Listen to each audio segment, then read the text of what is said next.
Assalamualaikum warahmatullahi wabarakatuh. Perkenalkan, nama saya Nadilatul Islamia, akhir NIM 84 dari Program Studi Pendidikan Bahasa dan Sastra Indonesia.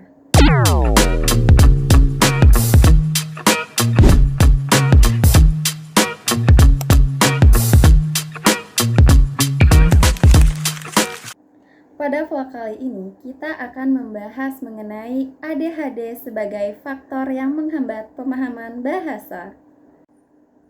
Ya, berbicara mengenai hambatan dalam pemahaman bahasa secara psikolinguistik merupakan berbagai faktor yang dapat mengganggu proses pemerolehan, produksi, dan mempelajari bahasa pada setiap individu.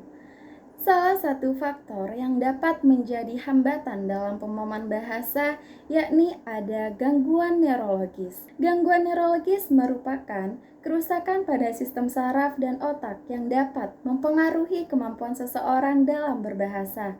Contohnya yakni ADHD atau Attention Deficit Hyperactivity Disorder. Sebelum kita membahas mengenai ADHD sebagai faktor yang menghambat pemahaman bahasa, alangkah baiknya kita akan membahas mengenai apa itu ADHD.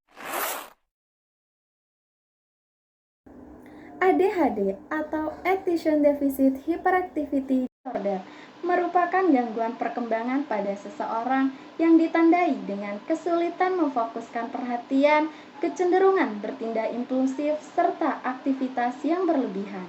Jadi, ADHD ini dapat menjadi salah satu gangguan yang kerap terjadi pada anak-anak dan dapat mempengaruhi berbagai aspek perkembangan, termasuk perkembangan bahasa. Menurut Susanto dan Senkei, pada tahun 2016, ciri utama pada individu dengan gangguan ADHD atau Attention Deficit Hyperactivity Disorder meliputi kesulitan dalam memusatkan perhatian, lemahnya perkembangan diri, serta tingkat aktivitas yang berlebihan. Jawabannya, ya. Anak dengan penderita ADHD atau Attention Deficit Hyperactivity Disorder bisa disembuhkan dengan beberapa penanganan. Penanganan yang dilakukan meliputi beberapa terapi, seperti yang pertama ada terapi psikologi. Terapi psikologi yang melibatkan peran orang tua dalam menciptakan lingkungan yang positif. Terapi yang kedua yakni ada terapi sosial. Terapi sosial ini dapat membantu anak dan keluarga untuk menyesuaikan fungsi sosial. Selain itu, ada penanganan dilakukan dengan memodifikasi lingkungan, seperti mengurangi rangsangan berlebihan, menempatkan anak di posisi belajar yang lebih fokus, serta menerapkan pembelajaran terstruktur dan bertahap.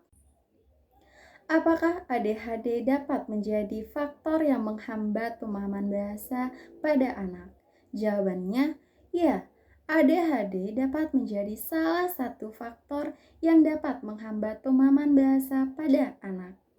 Karena anak dengan ADHD atau Attention Deficit Hyperactivity Disorder sering mengalami kesulitan dalam memusatkan perhatian, mudah terdistraksi, dan kurang mampu untuk mengikuti atau memproses informasi yang disampaikan secara lisan dengan kurang baik.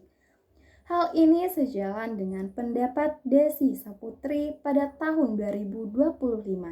Dalam psikolinguistik, ADHD atau Attention Deficit Hyperactivity sangat berdampak pada kemampuan anak untuk memproses bahasa, baik dalam memahami maupun dalam menghasilkan bahasa.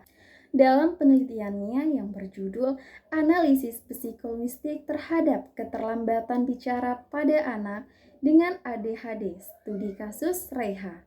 Cukup sekian vlog mengenai hambatan dalam pemahaman bahasa. Kurang lebihnya saya mohon maaf dan sampai jumpa di vlog selanjutnya. Bye-bye.